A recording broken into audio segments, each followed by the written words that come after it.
Bush inaugural address. President Clinton, distinguished guests, and my fellow citizens, the peaceful transfer of authority is rare in history, yet common in our country. With a simple oath, we affirm old traditions and make new beginnings. As I begin, I thank President Clinton for his service to our nation, and I thank Vice President Gore for a contest conducted with spirit and ended with grace. I am honored and humbled to stand here, where so many of America's leaders have come before me, and so many will follow. We have a place, all of us, in a long story, a story we continue, but whose end we will not see.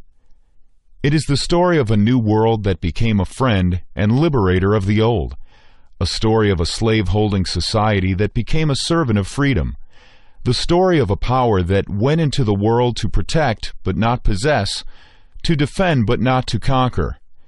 It is the American story, a story of flawed and fallible people united across the generations by grand and enduring ideals.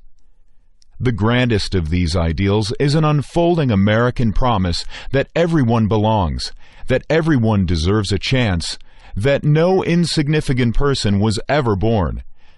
Americans are called to enact this promise in our lives and in our laws, and though our nation has sometimes halted and sometimes delayed, we must follow no other course. Through much of the last century, America's faith in freedom and democracy was a rock in a raging sea. Now it is a seed upon the wind, taking root in many nations. Our democratic faith is more than the creed of our country.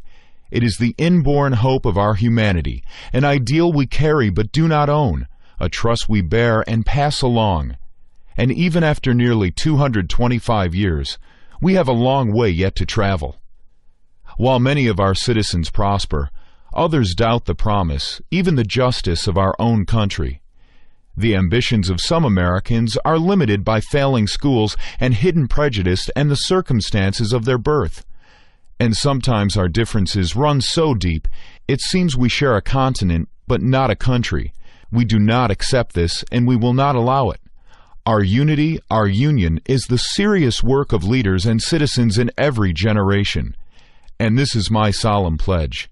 I will work to build a single nation of justice and opportunity.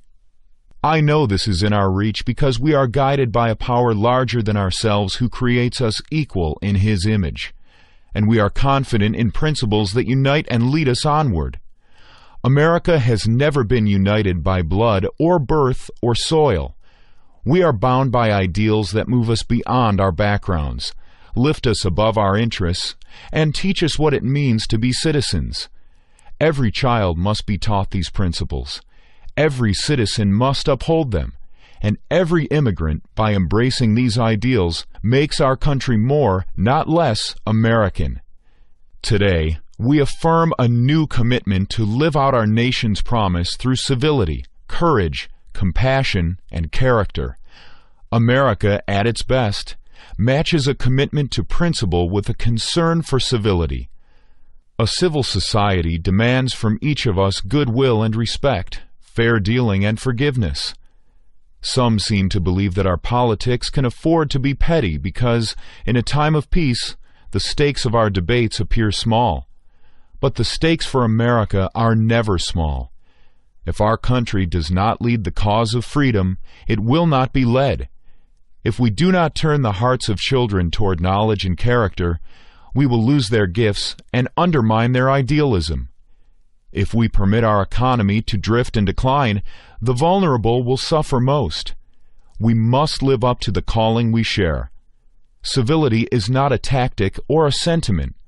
It is the determined choice of trust over cynicism, of community over chaos.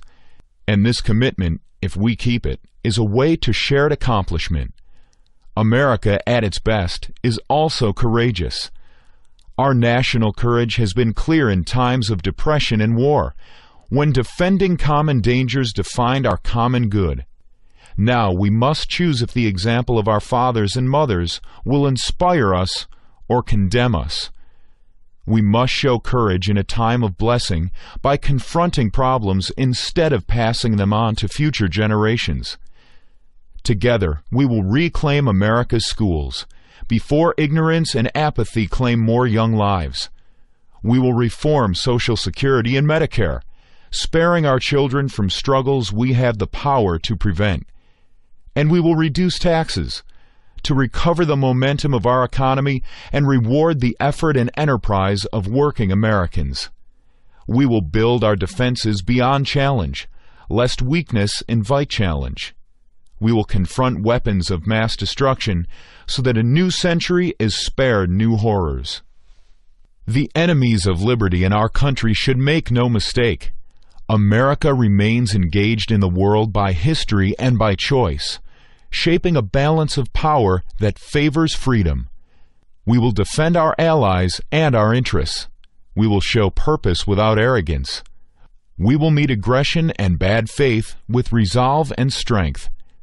And to all nations, we will speak for the values that gave our nation birth. America at its best is compassionate. In the quiet of American conscience, we know that deep, persistent poverty is unworthy of our nation's promise. And whatever our views of its cause, we can agree that children at risk are not at fault. Abandonment and abuse are not acts of God.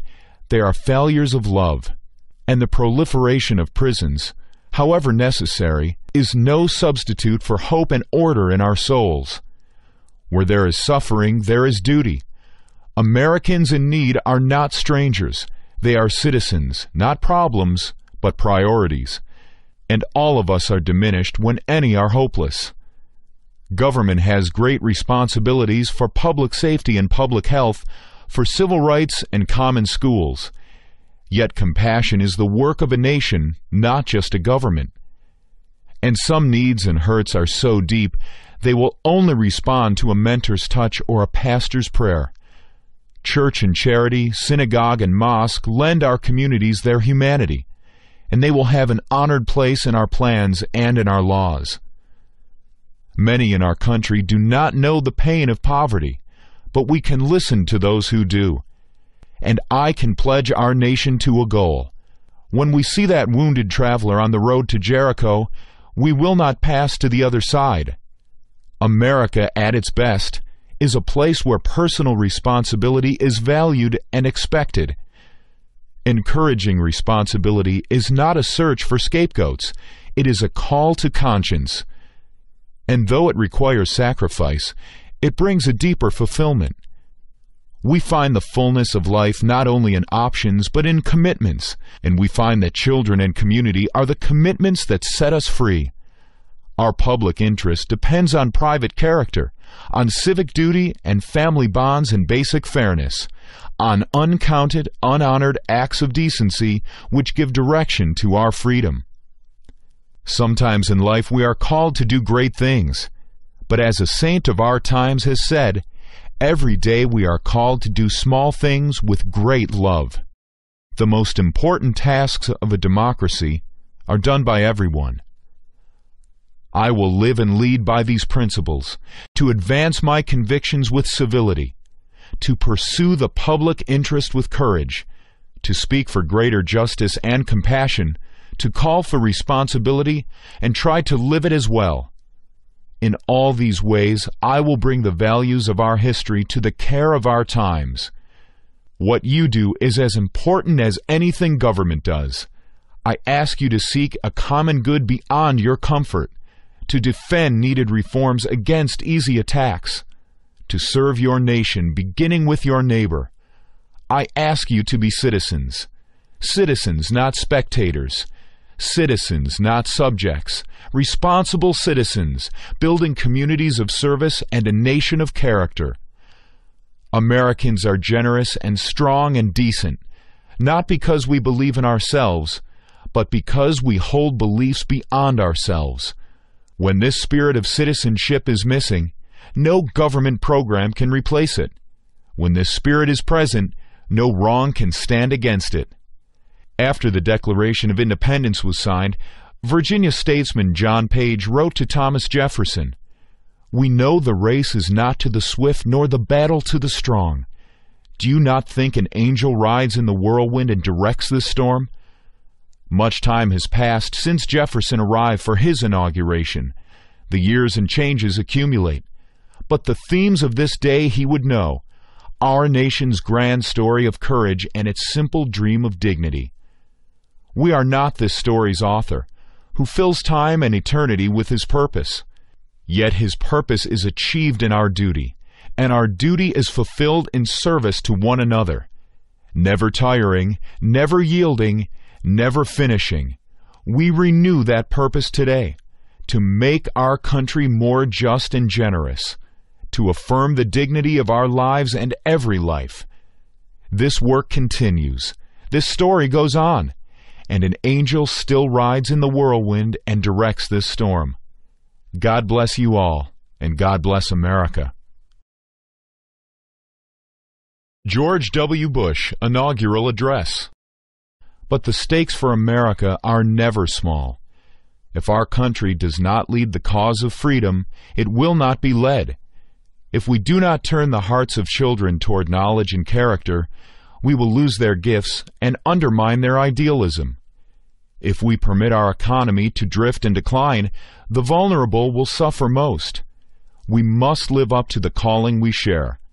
Civility is not a tactic or a sentiment.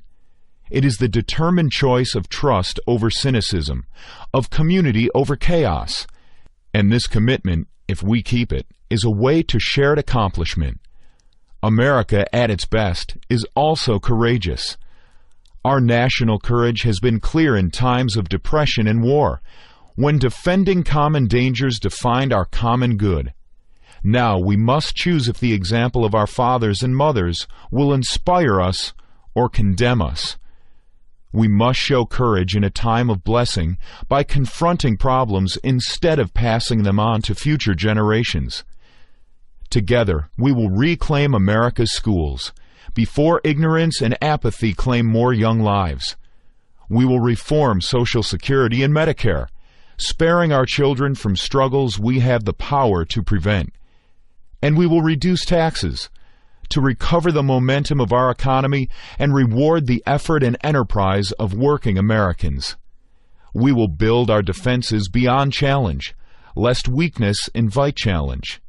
We will confront weapons of mass destruction so that a new century is spared new horrors.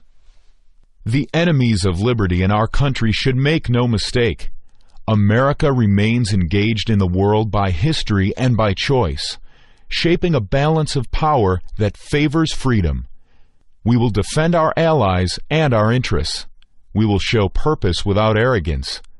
We will meet aggression and bad faith with resolve and strength. And to all nations, we will speak for the values that gave our nation birth. America, at its best, is compassionate. In the quiet of American conscience, we know that deep, persistent poverty is unworthy of our nation's promise.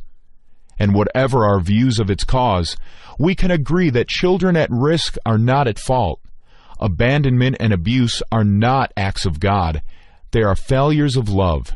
And the proliferation of prisons, however necessary, is no substitute for hope and order in our souls. Where there is suffering, there is duty. Americans in need are not strangers. They are citizens, not problems, but priorities. And all of us are diminished when any are hopeless.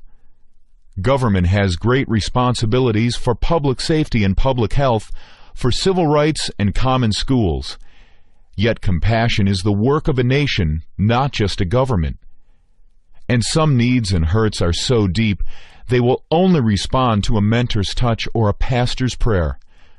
Church and charity, synagogue and mosque lend our communities their humanity, and they will have an honored place in our plans and in our laws.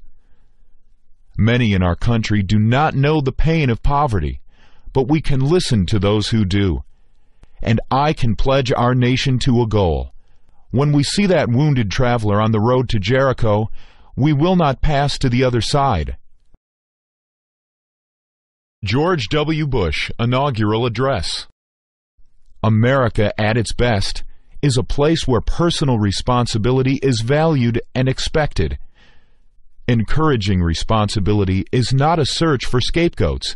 It is a call to conscience, And though it requires sacrifice, it brings a deeper fulfillment. We find the fullness of life not only in options but in commitments, and we find that children and community are the commitments that set us free.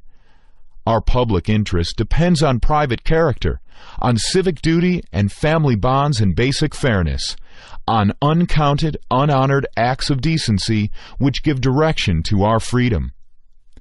Sometimes in life we are called to do great things, but as a saint of our times has said, every day we are called to do small things with great love. The most important tasks of a democracy are done by everyone.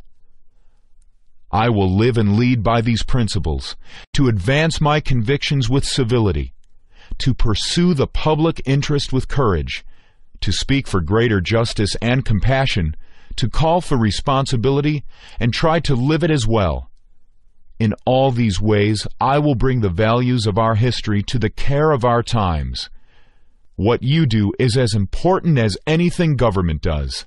I ask you to seek a common good beyond your comfort, to defend needed reforms against easy attacks, to serve your nation beginning with your neighbor. I ask you to be citizens. Citizens, not spectators. Citizens, not subjects. Responsible citizens, building communities of service and a nation of character. Americans are generous and strong and decent, not because we believe in ourselves, but because we hold beliefs beyond ourselves. When this spirit of citizenship is missing, no government program can replace it. When this spirit is present, no wrong can stand against it. After the Declaration of Independence was signed, Virginia statesman John Page wrote to Thomas Jefferson, "We know the race is not to the swift nor the battle to the strong. Do you not think an angel rides in the whirlwind and directs this storm?" Much time has passed since Jefferson arrived for his inauguration. The years and changes accumulate. But the themes of this day he would know: our nation's grand story of courage and its simple dream of dignity. We are not this story's author, who fills time and eternity with his purpose. Yet his purpose is achieved in our duty, and our duty is fulfilled in service to one another. Never tiring, never yielding, never finishing, we renew that purpose today, to make our country more just and generous, to affirm the dignity of our lives and every life. This work continues. This story goes on. And an angel still rides in the whirlwind and directs this storm. God bless you all, and God bless America. Takako Doi. The underpinnings of our lives is hope. If we have the smallest margin of hope, we can continue to exist. I believe what is sought from politics is to expand that hope even by the smallest margin. When we think of it, however, it seems politics has cast a shadow over people's hopes. I cannot ask help, but ask myself if there has ever been so much urgency embodied in the words, future of hope. However, even knowing the absolute destructive capacity of nuclear weapons, and having experienced its atrocity, mankind still has not been able to walk the road to the destruction of nuclear arms. To the contrary, some countries see the retention of nuclear arms as the symbol of a national power. In the 21st century, we are going to gain richness with science and technology. Or will humanity be subjugated to science and technology? We will be faced with the choice of one or the other. I believe the advances of telecommunication technology will present us with similar choices in the future. 50 years after the war, the Japanese society is caught in a very perplexing stagnation. When I look back on the last 50 years of Japanese history, I am beset by the deepest soul-searching and painful frustration when I find that we Japanese have not been able to overcome our mistakes on our own volition. We still have not been able to reach a reconciliation with many of our Asian friends. Politicians should speak of the future, of ethics, and life. a discussion of hope should be based on fundamental principles. In particular, politicians must speak with children and young people and women if we are to retain hope for the future. Politicians must be accountable for their decisions, and they must also question the criteria in which their responsibility would be assessed. That is, why our enlightened forebears and predecessors who have translated ideals into reality continue to be respected and be a source of encouragement. Immanuel Kant wrote, "Truly lasting peace is not an empty ideal, but a challenge given to us. This challenge will be solved gradually, and we will eventually reach our goal. We must all share a firm resolve to realize our goals. The critical stimulus for that will be the recognition of human rights and coexistence. However, there are many problems that face us, but when we think of how we can respond to such difficulties and challenges, I question where we can place our starting point. It is at this fundamental question that the future of hope must be questioned. That is the question I entertain for myself, and which I believe has to be resolved." Naomi Wolf, A Woman's Place. When I wrote a book that caused controversy, I saw how big a dragon was this paralysis by niceness. The beauty myth argues that newly rigid ideals of beauty are instruments of a backlash against feminism, designed to lower women's self-esteem for a political purpose. Many positive changes followed the debate, but all that would dwindle away when someone yelled at me, as for instance cosmetic surgeons did on TV, when I raised questions about silicone implants. Oh no, I'd quail. People are mad at me. Then I read something by poet Audre Lorde. She'd been diagnosed with breast cancer. I was going to die, she wrote, sooner or later, whether or not I had even spoken myself. My silences had not protected me. Your silences will not protect you. What are the words you do not have yet? What are the tyrannies you swallow day by day and attempt to make your own until you will sicken and die of them, still in silence? We've been socialized to respect fear more than our own need for language. I began to ask each time, what's the worst that could happen to me if I tell this truth? Unlike women in other countries, our breaking silence is unlikely to have us jailed, disappeared, or run off the road at night. Our speaking out will irritate some people, get us called bitchy or hypersensitive, and disrupt some dinner parties. And then, our speaking out will permit other women to speak until laws are changed and lives are saved, and the world is altered forever. Next time, ask what's the worst that will happen, then push yourself a little further than you dare. Once you start to speak, people will yell at you, and they will interrupt you, put you down, and suggest it's personal, and the world won't end. And the speaking will get easier and easier, and you will find you have fallen in love with your own vision, which you may never have realized you had. And you will lose some friends and lovers and realize you don't miss them. And new ones will find you and cherish you. And you will still flirt and paint your nails and dress up and party because, as I think Emma Goldman said, if I can't dance, I don't want to be part of your revolution. And at last, you'll know with surpassing certainty that only one thing is more frightening than speaking your truth. And that is not speaking. Diana, Princess of Wales. Ladies and gentlemen, I must begin by saying how warmly I welcome this conference on landmines convened by the Mines Advisory Group and the Landmine Survivors Network. It is so welcome because the world is too little aware of the waste of life, limb, and land which anti-personnel landmines are causing among some of the poorest people on Earth. Indeed, until my journey to Angola early this year, on which I'm going to speak this morning, I was largely unaware of it too. For the mine is a stealthy killer. Long after conflict is ended, Its innocent victims die or are wounded singly in countries of which we hear little. Their lonely fate is never reported. The world, with its many other preoccupations, remains largely unmoved by a death roll of something like 800 people every month, many of them women and children. Those who are not killed outright, and they number another 1,200 a month, suffer terrible injuries and are handicapped for life.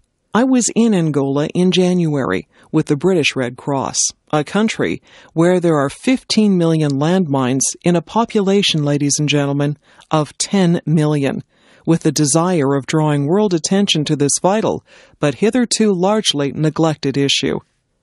Some people chose to interpret my visit as a political statement, but it was not. I am not a political figure. As I said at the time, and I'd like to reiterate now, my interests are humanitarian. That's why I felt drawn to this human tragedy. This is why I wanted to play down my part in working towards a worldwide ban on these weapons. During my days in Angola, I saw at first hand 3 aspects of this scourge in the hospitals of Luanda, the capital, and Huambo. Scene of bitter fighting not long ago. I visited some of the mine victims who had survived and saw their injuries. I'm not going to describe them because, in my experience, it turns too many people away from the subject. Suffice to say that when you look at the mangled bodies, some of them children caught by these mines, you marvel at their survival. What is so cruel about these injuries is that they are mostly invariably suffered where medical resources are scarce. I observed for myself some of the obstacles to improving medical care in most of these hospitals. Often, there's a chronic shortage of medicine, of painkillers, even of anesthetics. Surgeons constantly engaged in amputating shattered limbs never have all the facilities we would expect to see here. So the human pain that is to be borne is often beyond imagining. This emergency medical care, moreover, is only the first step back to a sort of life. For those whose living is the land, loss of an arm or leg is an overwhelming handicap which lasts for life. I saw the fine work being done by the Red Cross and other agencies to replace lost limbs. But making prosthesis is a costly as well as complicated business. For example, a young child will need several different fittings as it grows older. Sometimes the severity of the injury makes the fitting of an artificial limb impossible. There are never enough resources to replace all the limbs that are lost. Diana, Princess of Wales. As the Red Cross have expressed it, each victim who survives will incur lifetime expenses for surgery and prosthetic care totaling between $2,000 and $3,000. That is an intolerable load for a handicapped person in a poor country. That is something to which the world should urgently turn its conscience. In Angola, 1 in every 334 members of the population is an amputee. Angola has the highest rate of amputees in the world. How can countries which manufacture and trade in these weapons square their conscience with such human devastation? My third main experience was to see what has been done slowly and perilously to get these mines out of the earth.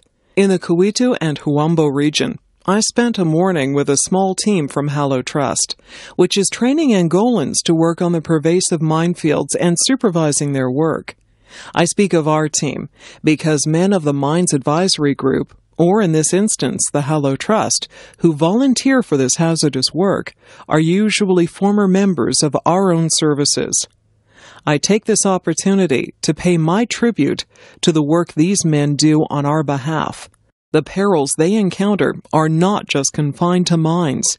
2 members of the Mines Advisory Group team in Cambodia, Chris Howes and Hun Horth, were kidnapped by the Khmer Rouge a year ago, and their fate is uncertain. We can only pray for their safe return. Much ingenuity has gone into making some of these mines. Many are designed to trap an unwary deminer. Whenever such tricky mines appear, the deminer will call in one of the supervising team, who will then take over. That is what keeps their lives perpetually at risk. It might be less hazardous, I reflect, after my visit to Angola, if some of the technical skills used in making mines had been applied to better methods of removing them. Many of these mines are relatively cheap. They can be bought for $5 apiece or less. Tracing them, lifting them, and disposing of them costs far more, sometimes as much as 100 times more. Angola is full of refugees returning after a long war. They present another aspect of this tragedy. The refugee turns towards home, often ignorant of conditions in his homeland. He knows of mines, but homeward bound, eagerness to complete the journey gets the better of him. Or he finds mines on what was once his land and attempts to clear them. There were many examples of that in Angola. These mines inflict most of their casualties on the people who are trying to meet the elementary needs of life. They strike the wife or the grandmother gathering firewood for cooking. They ambush the child sent to collect water for the family. I was impressed to see the work being done by many of the world's agencies on mine awareness. If children can be taught at school, if adults can be helped to learn what to do and what not to do in regions that have been mined, then lives can be saved and injuries reduced. Diana, Princess of Wales. There are said to be around 110 million mines lurking somewhere in the world, and over a third of them are to be found in Africa. Angola is probably more heavily mined than anywhere else because the war went on for such a long time, and it invaded so much of the country. So that country is going to be infested with mines and will suffer many more victims. And this brings me to one of the main conclusions I reached after this experience.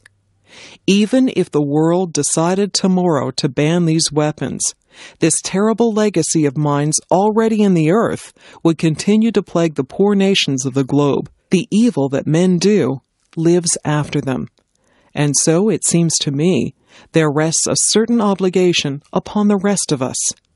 One of my objectives in visiting Angola was to forward the cause of those, like the Red Cross, striving in the name of humanity to secure an international ban on these weapons. Since then, we are glad to see some real progress has been made. There are signs of a change of heart, at least in some parts of the world. For that we should be cautiously grateful.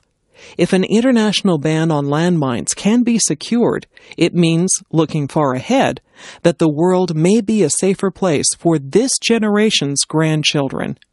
But for this generation, in much of the developing world, there will be no relief, no relaxation. The toll of deaths and injuries caused by mines already there will continue. This tracing and lifting of mines, as I saw in Angola, is a desperately slow business. So in my mind, a central question remains. Should we not do more to quicken the deminers' work, to help the injured back to some sort of life, to further our own contribution to aid and development? The country is enriched by the work done by its overseas agencies and non-governmental organizations who work to help people in Africa and Asia to improve the quality of their lives. Yet mines cast a constant shadow over so much of this work. Resettlement of refugees is made more hazardous. Good land is put out of bounds. Recovery from war is delayed. Aid workers themselves are put at risk. I would like to see more done for those living in this no man's land, which lies between the wrongs of yesterday and the urgent needs of today. I think we owe it. I also think it would be of benefit to us as well as to them. The more expeditiously we can end this plague on earth caused by the landmine, the more readily we can set about the constructive tasks to which so many give their hand in the cause of humanity. Margaret Thatcher. Europe is not the creation of the Treaty of Rome, nor is the European idea the property of any group or institution. We British are as much heirs to the legacy of European culture as any other nation. Our links to the rest of Europe, the continent of Europe, have been the dominant factor in our history. For 300 years, we were part of the Roman Empire, and our maps still trace the straight lines of the roads the Romans built. Our ancestors, Celts, Saxons, and Danes, came from the continent. Our nation was, in that favorite community word, restructured under Norman and Angevin rule in the 11th and 12th centuries. This year we celebrate the 300th anniversary of the Glorious Revolution in which the British crown passed to Prince William of Orange and Queen Mary. We visit the great churches and cathedrals of Britain, read our literature, and listen to our language. All bear witness to the cultural riches which we have drawn from Europe and other Europeans from us. We in Britain are rightly proud of the way in which, since Magna Carta in 1215, we have pioneered and developed representative institutions to stand as bastions of freedom. And proud, too, of the way in which, for centuries, Britain was home for people from the rest of Europe who sought sanctuary from tyranny. But we know that without the European legacy of political ideas, we could not have achieved as much as we did. From classical and medieval thought, we have borrowed that concept of the rule of law which marks out a civilized society from barbarism.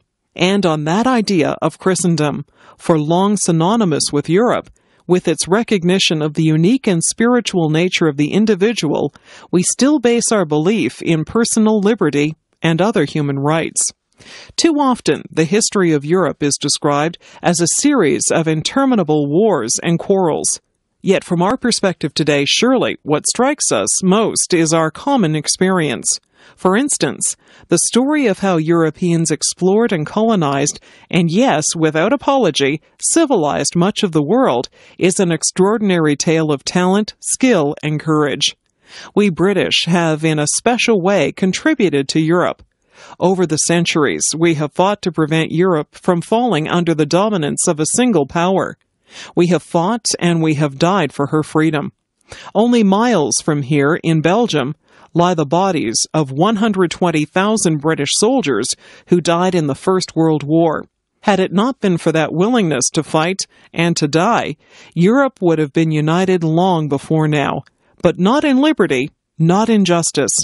It was British support to resistance movements throughout the last war that helped to keep alive the flame of liberty in so many countries until the day of liberation. Margaret Thatcher. All these things alone are proof of our commitment to Europe's future. The European community is one manifestation of that European identity, but it is not the only one. We must never forget that east of the Iron Curtain, peoples who once enjoyed a full share of European culture, freedom, and identity have been cut off from their roots. We shall always look on Warsaw, Prague, and Budapest as great European cities. Nor shall we forget that European values have helped to make the United States of America into the valiant defender of freedom that she has become. It is no arid chronicle of obscure facts from the dust-filled libraries of history. It is the record of nearly 2,000 years of British involvement in Europe, cooperation with Europe, and contribution to Europe, a contribution which today is as valid and as strong as ever. Yes, we have looked also to wider horizons, as have others, and thank goodness for that, because Europe would never have prospered, and never will prosper, as a narrow-minded, inward-looking club. The European community belongs to all its members. It must reflect the traditions and aspirations of all its members. Let me be quite clear. Britain does not dream of some cozy, isolated existence on the fringes of the European community. Our destiny is in Europe, as part of the community. That is not to say that our future lies only in Europe, nor does that of France or Spain or indeed any other member. The community is not an end in itself, nor is it an institutional device to be constantly modified according to the dictates of some abstract intellectual concept, nor must it be ossified by endless regulation. The European community is the practical means by which Europe can ensure the future prosperity and security of its people in a world in which there are many other powerful nations and groups of nations. To try to suppress nationhood and concentrate power at the center of a European conglomerate would be highly damaging and would jeopardize the objectives we seek to achieve. Europe will be stronger precisely because it has France as France, Spain as Spain, Britain as Britain, each with its own customs, traditions, and identity. It would be folly to try to fit them into some sort of identikit European personality. Margaret Thatcher. Some of the founding fathers of the community thought that the United States of America might be its model, but the whole history of America is quite different from Europe.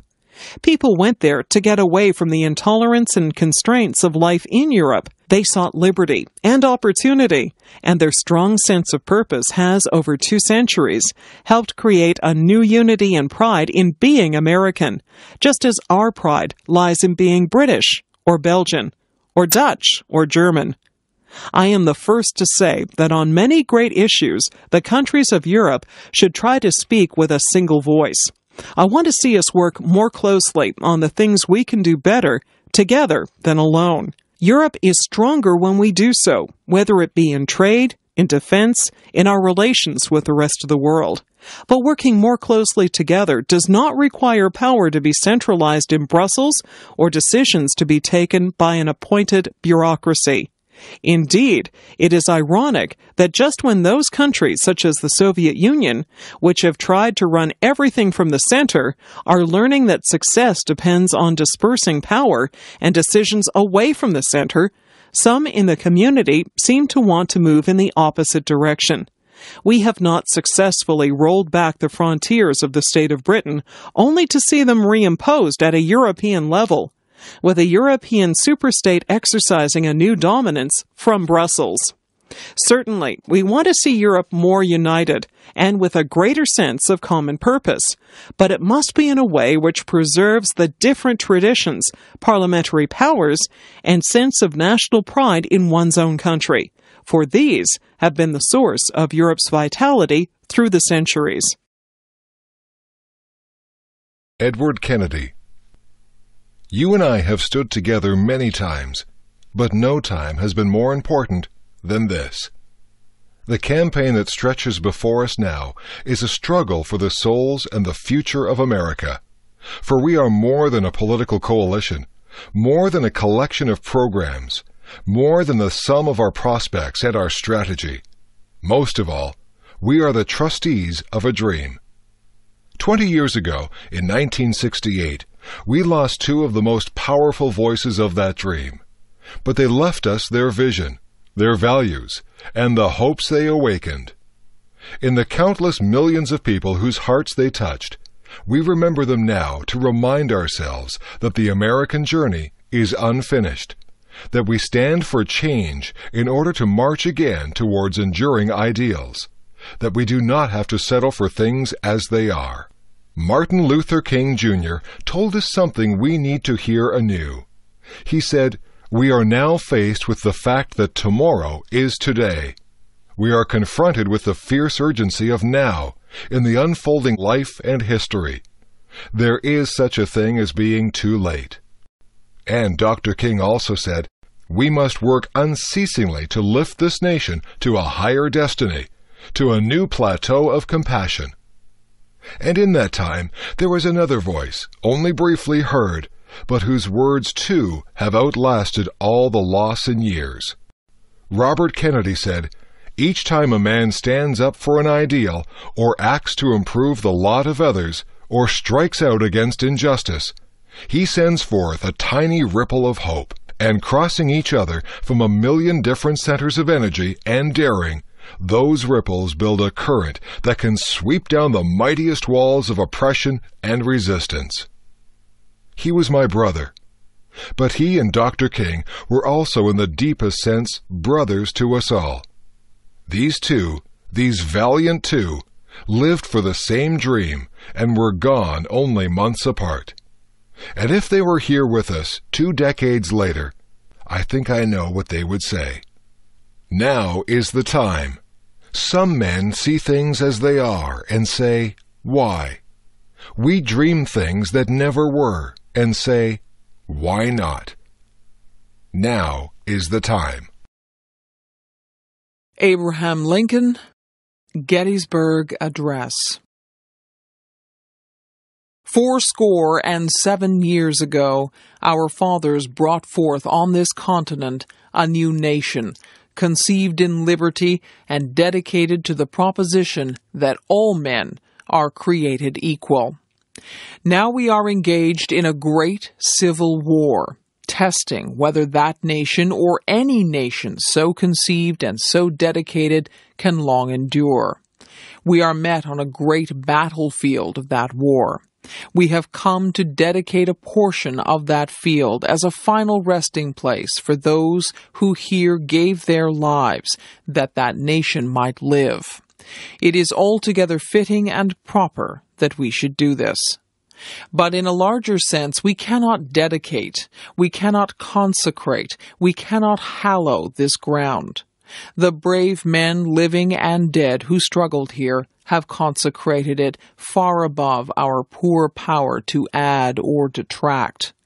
The world will little note nor long remember what we say here, but it can never forget what they did here. It is for us, the living, rather to be dedicated here to the unfinished work which they who fought here have thus so far nobly advanced.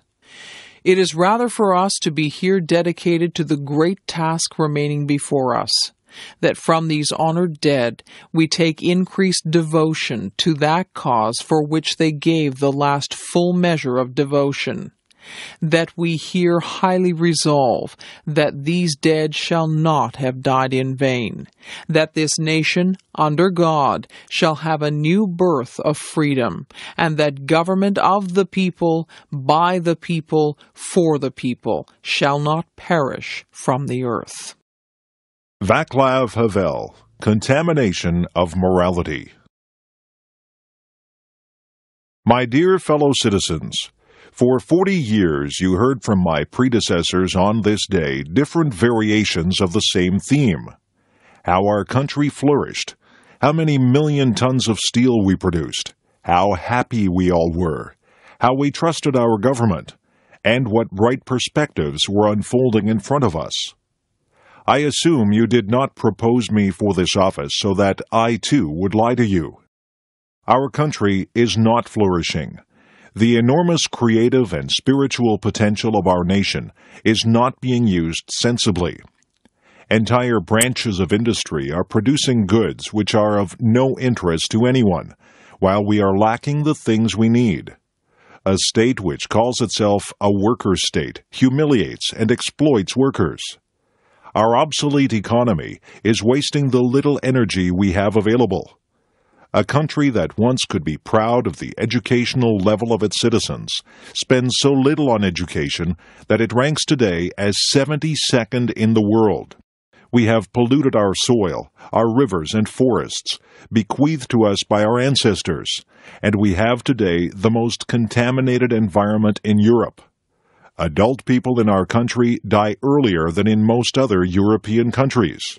But all this is still not the main problem. The worst thing is that we live in a contaminated moral environment. We fell morally ill because we became used to saying something different from what we thought. We learned not to believe in anything, to ignore each other, to care only about ourselves. Concepts such as love, friendship, compassion, humility, or forgiveness lost their depth and dimensions. And for many of us, they represented only psychological peculiarities, or they resembled some gone-astray greetings from ancient times, a little ridiculous in the era of computers and spaceships. Only a few of us were able to cry out loud that the powers that be should not be all-powerful, and that special farms, which produce ecologically pure and top-quality food just for them, should send their produce to schools, children's homes, and hospitals if our agriculture was unable to offer them to all. The previous regime, armed with its arrogant and intolerant ideology, reduced man to a force of production and nature to a tool of production. In this, it attacked both their very substance and their mutual relationship. It reduced gifted and autonomous people, skillfully working in their own country, to nuts and bolts of some monstrously huge, noisy, and stinking machine, whose real meaning is not clear to anyone. It cannot do more than slowly but inexorably wear down itself and all its nuts and bolts. When I talk about contaminated moral atmosphere, I am not talking just about the gentlemen who eat organic vegetables and do not look out of the plane windows. I am talking about all of us. We had all become used to the totalitarian system and accepted it as unchangeable fact, and thus helped to perpetuate it. In other words, we are all, though naturally to differing extents, responsible for the operation of the totalitarian machinery.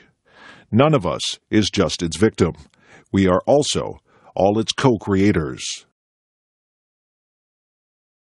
Václav Havel, Contamination of Morality. Why do I say this?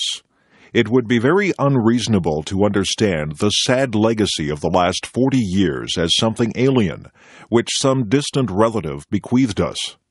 On the contrary, we have to accept this legacy as a sin we committed against ourselves.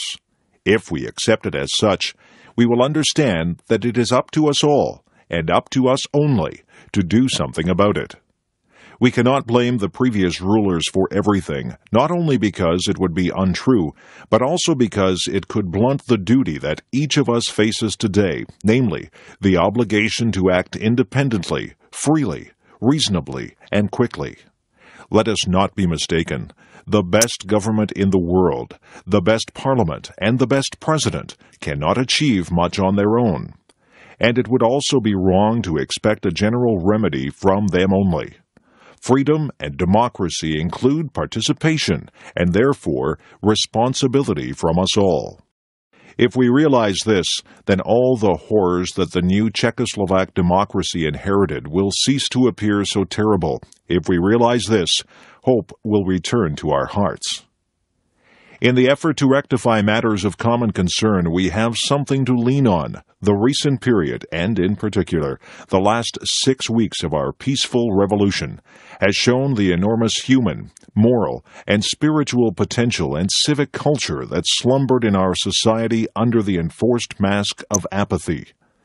Whenever someone categorically claimed that we were this or that, I always objected that society is a very mysterious creature, and that it is not wise to trust only the face it presents to you. I am happy that I was not mistaken. Everywhere in the world, people wonder where those meek, humiliated, skeptical, and seemingly cynical citizens of Czechoslovakia found the marvelous strength to shake from their shoulders in several weeks, and in a decent and peaceful way, the totalitarian yoke. And let us ask, from where did the young people who never knew another system take their desire for truth, their love of free thought, their political ideas, their civic courage, and civic prudence? How did it happen that their parents, the very generation that had been considered as lost, joined them? How is it possible that so many people immediately knew what to do, and none of them needed any advice or instruction? Masaryk based his politics on morality. Let us try in a new time and in a new way to restore this concept of politics. Let us teach ourselves and others that politics should be an expression of a desire to contribute to the happiness of the community, rather than of a need to cheat or rape the community. Let us teach ourselves and others that politics can be not only the art of the possible, especially if this means the art of speculation, calculation, intrigue, secret deals, and pragmatic maneuvering, but that it can even be the art of the impossible, namely, the art of improving ourselves and the world. Václav Havel, Contamination of Morality. There are free elections and an election campaign ahead of us. Let us not allow this struggle to dirty the so far clean face of our gentle revolution. Let us not allow the sympathies of the world, which we have won so fast, to be equally rapidly lost through our becoming entangled in the jungle of skirmishes for power. Let us not allow the desire to serve oneself to bloom once again under the fair mask of the desire to serve the common good. It is not really important now which party, club, or group will prevail in the elections. The important thing is that the winners will be the best of us in the moral, civic, political, and professional sense, regardless of their political affiliations. The future policies and prestige of our state will depend on the personalities we select and later elect to our representative bodies. In conclusion, I would like to say that I want to be a president who will speak less and work more. To be a president who will not only look out of the windows of his airplane, but who, first and foremost, will always be present among his fellow citizens and listen to them well. You may ask what kind of republic I dream of. Let me reply. I dream of a republic independent, free, and democratic. Of a republic economically prosperous and yet socially just. In short, of a humane republic, which serves the individual and which therefore holds the hope that the individual will serve it in turn. Of a republic of well-rounded people, because without such, it is impossible to solve any of our problems, human, economic, ecological, social, or political. The most distinguished of my predecessors opened his first speech with a quotation from the great Czech educator Comenius. Allow me to round off my first speech with my own paraphrase of the same statement. People, your government has returned to you. Arthur Scargill, Criticism of Tory Policies. Today, our nation, after 8 years under the Tories, is on the brink of utter chaos, facing both social and economic collapse. Our basic industries have been butchered. Our manufacturing base has been eroded, with hundreds of businesses, large and small, gone to the wall, while the nation has become increasingly dependent on imported goods. The human consequences of this industrial and economic devastation are terrible. Over 8 million people struggle for survival on or below the poverty line, and 4.5 million people are unemployed. Thousands of families are homeless. The number of homeless families in Britain has doubled since 1978, while the enforced repossession of homes is at an all-time record because so many can no longer manage to maintain mortgage payments. Even more people, meanwhile, try to cope as best they can in derelict, often dangerous dwellings. 1.25 million homes are unfit to live in, while house building investment throughout Britain has been slashed by 60% since 1979. Sickness and ill health of all kinds are rampant, and they are made even more terrible by the crisis in the National Health Service and throughout the welfare system. The Tories have been utterly ruthless in their butchery of health and welfare provisions. The NHS, once the pride of our nation, has been reduced to a critical condition through hospital closures, medical staff cutbacks, the lack and withdrawal of resources and vital equipment, and the privatization of key services. Approximately 700,000 people await today for hospital treatment, and an increasing number will not receive that treatment before it is too late. Thousands of people who are suffering from serious, often fatal diseases are being turned away through lack of hospital beds and staff. Our social services are faced with ever-increasing family and community problems as Tory attacks take their toll, with children and old people among those most vulnerable. Our education system is also in chaos as students and teachers struggle against yet more cutbacks, fewer resources, and for our youngsters it must seem often a pointless exercise, with jobs, training, and access to higher education becoming more and more difficult to attain. Their teachers, meanwhile, like many other trade unionists, have had their negotiating rights removed by the government, and their commitment to teaching the nation's children treated with contempt. This has become a grim and desperate society, fueled by unemployment and its social consequences. Frustration, rage, and despair are rampant all around us. More and more people, I believe, are coming to see themselves as under attack, and they are correct. Arthur Scargill, Criticism of Tory Policies. We are indeed facing a deliberate political attack by Britain's ruling class. A war of attrition is being waged as capitalism, in a condition of acute crisis, lashes out with increasing ferocity to protect itself. The existence of this crisis is now clear for all to see. It has been exposed by the recent collapse of stock markets throughout the capitalist world, triggered off by the slide on Wall Street, which, according to experts, is the worst slump since 1929. This collapse will, in my view, lead inevitably to more hardship for the British people. With a massive increase in unemployment and reduced living standards as capitalism seeks once again to make working people pay for its pursuit of profit and power. The Tories have based their savage policies on an ideology called monetarism. It is this philosophy which has led to the virtual destruction of our manufacturing industries and in particular to the devastation of our coal, rail, and steel industries. The steel industry has lost over 150,000 jobs, and the coal and rail industries have lost approximately 100,000 each within a period of 8 years. Parts of our nation, such as South Wales, have been reduced to a lunar landscape as the Tories have systematically butchered our manufacturing and industrial infrastructure. In seeking to win that absolute control, which it must have for even limited survival, the state, through the Tory government, has introduced twin measures to destroy or render ineffective all those who oppose it.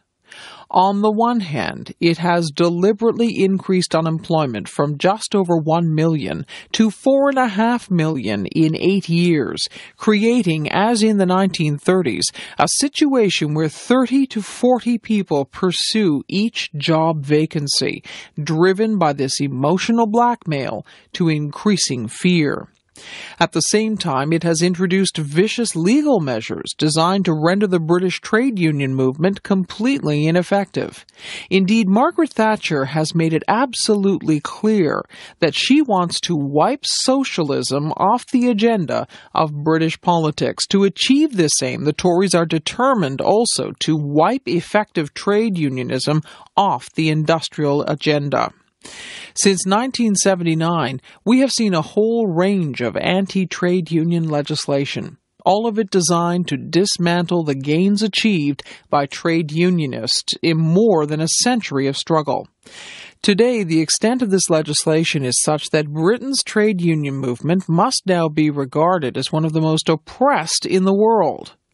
Tory legislation has removed trade union immunity, made secondary action, including secondary picketing and mass picketing, illegal, and rendered all trade unions vulnerable to legal actions, which could result in their bankruptcy. Britain's trade unions have found themselves no longer free to determine their own policies in relation to industrial solidarity action. Arthur Scargill, Criticism of Tory Policies. Not satisfied, however, with the most vicious anti-union legislation in the world, the Tories are currently introducing new measures which are so draconian they have staggered and brought forth opposition even from some traditional enemies of the trade union movement. The steps taken against British trade unionism can probably only be compared with those taken against our German comrades by Hitler in the 1930s. If this new Tory legislation is left unchallenged, then civil liberties and human rights in Britain are in danger of being wiped out. As life in Britain becomes harder, as frustrations and tensions rise, the state must bring into play all the elements of its machinery in order to suppress any attempts to throw off its power. The police are used increasingly in paramilitary fashion. The judiciary use greater ruthlessness against any trade union that attempts to stand by its rules and constitution, as the experience of the National Union of Mine Workers over the past 4 years proves. The courts have dealt just as savagely with the Lambeth and Liverpool councillors who refused to betray the commitments made to their communities. Meanwhile, the media, now quite openly under the control of international capitalists such as Murdoch and Maxwell, become even more blatantly the mouthpiece of Tory philosophy. The British capitalist press can make no claim to either objectivity or integrity, whether through the gutter journalism of the tabloids or the more restrained style of the so-called quality papers. They both play a key role in the daily dissemination of lies and misinformation to the public. This is but an outline of the situation which today faces the British labour and trade union movement.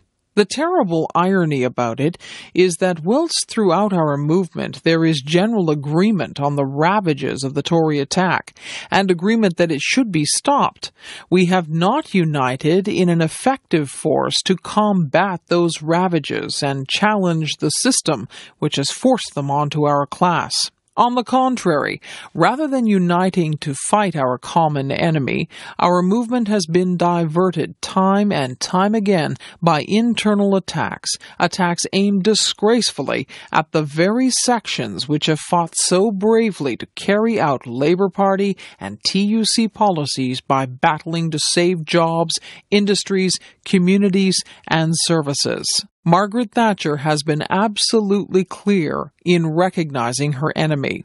It is socialism, and she has openly declared her intention of wiping it off the British agenda.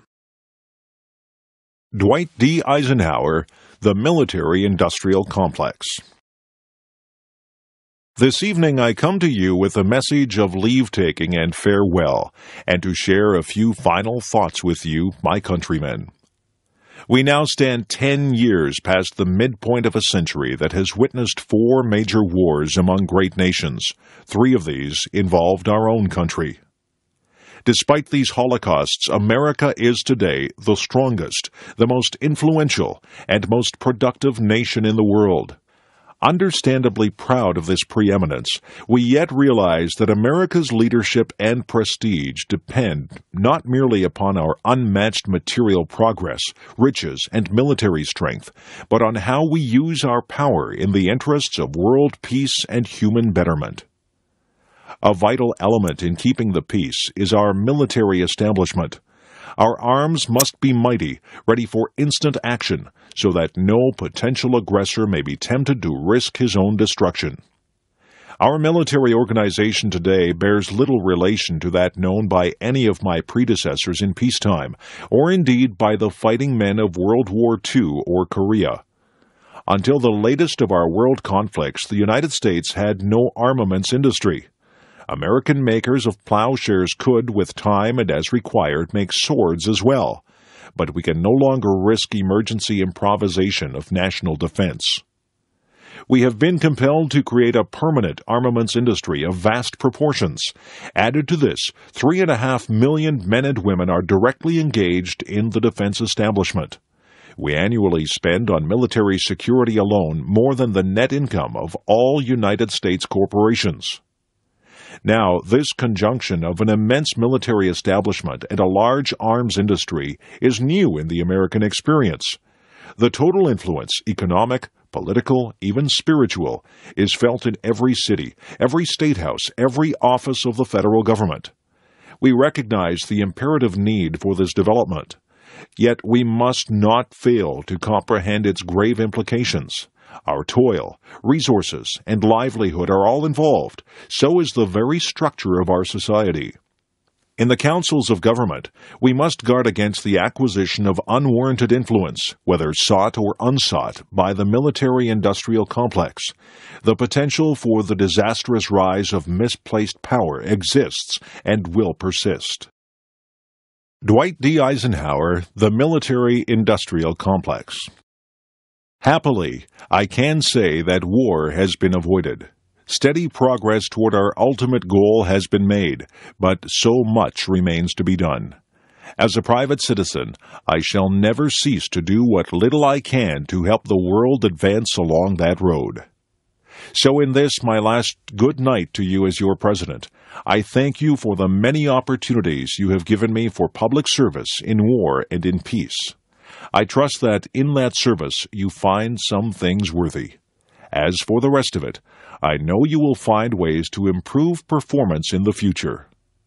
To all the peoples of the world, I once more give expression to America's prayerful and continuing aspiration. We pray that peoples of all faiths, all races, all nations may have their great human needs satisfied, that those now denied opportunity shall come to enjoy it to the full, that all who yearn for freedom may experience its spiritual blessings, that those who have freedom will understand also its heavy responsibilities, that all who are insensitive to the needs of others will learn charity, that the scourges of poverty, disease, and ignorance will be made to disappear from the earth, and that in the goodness of time all peoples will come to live together in a peace guaranteed by the binding force of mutual respect and love. Now, on Friday noon, I am to become a private citizen. I am proud to do so. I look forward to it. Thank you, and good night. Salman Rushdie, Life Under Threat. One day, maybe, but not today. Today my education in worthlessness continues, and what Saul Bellow would call my reality instructors include the media pundit who suggests that a manly death would be better for me than hiding like a rat, the letter writer who points out that of course the trouble is that I look like the devil, and wonders if I have hairy shanks and cloven hooves, the moderate Muslim who writes to say that Muslims find it revolting when I speak about the Iranian death threats. It's not the fatwa that's revolting, you understand, but my mention of it. The rather more immoderate Muslim who tells me to shut up, explaining that if a fly is caught in a spider's web, it should not attract the attention of the spider.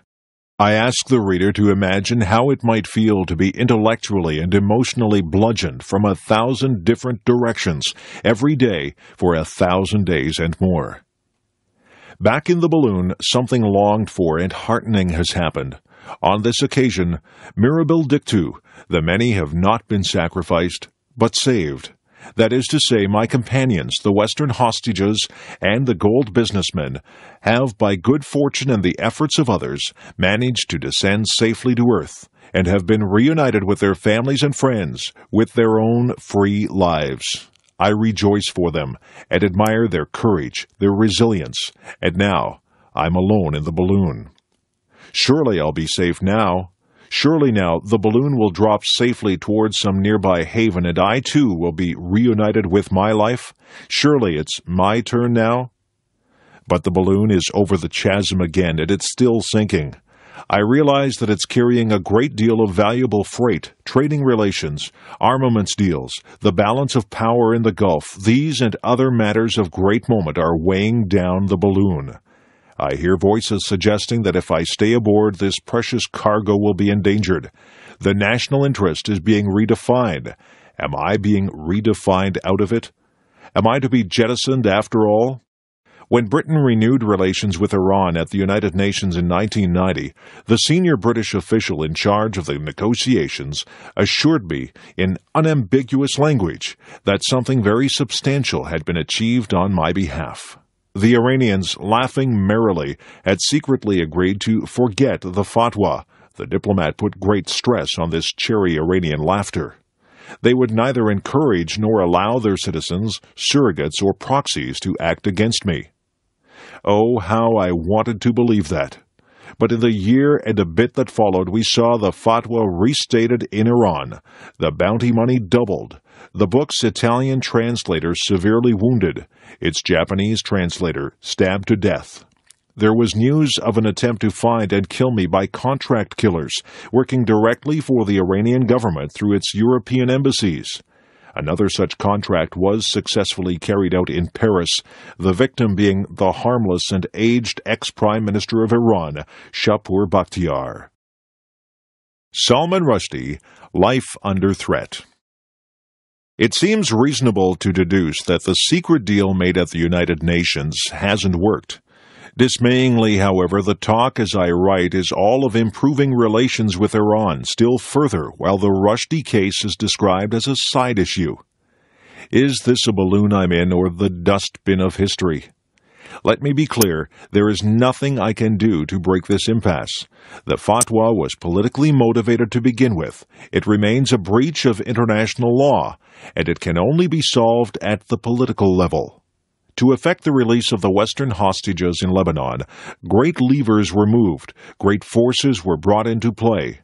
For Mr. Richter, 70 million in frozen Iraqi assets were thawed. What then is a novelist under terrorist attack worth? Despair murmurs once again, not a plug nickel. But I refuse to give in to despair. You may ask why I'm so sure there's nothing I can do to help myself out of this jam. At the end of 1990, dispirited and demoralized, feeling abandoned even then in consequence of the British government's decision to patch things up with Iran, and with my marriage at an end, I faced my deepest grief, my unquenchable sorrow at having been torn away from, cast out of, the cultures and societies from which I'd always drawn my strength and inspiration, that is, the broad community of British Asians and the broader community of Indian Muslims. I determined to make my peace with Islam, even at the cost of my pride.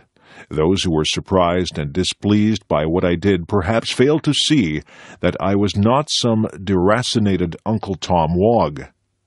To these people it was apparently incomprehensible that I should seek to make peace between the warring halves of the world, which were also the warring halves of my soul, and that I should seek to do so in a spirit of humility instead of the arrogance so often attributed to me. In good faith, I wrote, perhaps a way forward might be found through the mutual recognition of our mutual pain, but even moderate Muslims had trouble with this notion. What pain, they asked, could I possibly have suffered? What was I talking about? As a result, the really important conversations I had in this period were with myself. I said, Salman, you must send a message loud enough to be heard all over the world. You must make ordinary Muslims see that you aren't their enemy, and make the West understand a little more of the complexity of Muslim culture. It was my hope that Westerners might say, well, if he's the one in danger and yet he's willing to acknowledge the importance of his Muslim roots, then perhaps we ought to start thinking a little less stereotypically ourselves. No such luck, though. The message you send isn't always the one that's received. Salman Rushdie, Life Under Threat. And I said to myself, admit it, Salman, the story of Islam has a deeper meaning for you than any of the other grand narratives. Of course, you're no mystic, mister, and when you wrote, I am not a Muslim, that's what you meant. No supernaturalism, no literalist orthodoxies, no formal rules for you. But Islam doesn't have to mean blind faith. It can mean blind faith. It can mean what it always meant in your family, a culture, a civilization, as open-minded as your grandfather was, as delightedly disputatious as your father was, as intellectual and philosophical as you like. Don't let zealots make Muslim a terrifying word, I urged myself. Remember what it meant, family and light. I reminded myself that I had always argued that it was necessary to develop the nascent concept of the secular Muslim, who, like the secular Jews, affirmed his membership of the culture while being separate from the theology. I had recently read the contemporary Muslim philosopher Fuad Zakaria's Laïcité ou Islamisme, and have been encouraged by Zakaria's attempt to modernize Islamic thought. But Salman, I told myself, you can't argue from outside the debating chamber. You've got to cross the threshold, go inside the room, and then fight for your humanized, historicized, secularized way of being a Muslim. I recalled my near namesake, the 12th century philosopher Ibn Rushd Averroes, who argued that, to quote the great Arab historian Albert Hourani, not all the words of the Quran should be taken literally. When the literal meaning of Quranic verses appeared to contradict the truths to which philosophers arrived by the exercise of reason, those verses needed to be interpreted metaphorically. But Ibn Rushd was a snob. Having pronounced an idea far in advance of its time, he qualified it by saying that such sophistication was only suitable for the elite. Literalism would do for the masses. Salman, I asked myself, is it time to pick up Ibn Rushd's banner and carry it forward? To say nowadays such ideas are fit for everybody, for the beggar as well as the prince. It was with such things in mind, and with my thoughts in a state of some confusion and torment, that I spoke the Muslim creed before witnesses. But my fantasy of joining the fight for the modernization of Muslim thought, for freedom from the shackles of the thought police, was stillborn. It never really had a chance. Too many people had spent too long demonizing and totemizing me to listen seriously to what I had to say. In the West, some friends turned against me, called me by yet another set of insulting names. Now I was spineless, pathetic, debased. I had betrayed myself, my cause. Above all, I had betrayed them. I also found myself up against the granite, heartless certainties of actually existing Islam, by which I mean the political and priestly power structure that presently dominates and stifles Muslim societies. Actually existing Islam has failed to create a free society anywhere on earth, and it wasn't about to let me, of all people, argue in favor of one.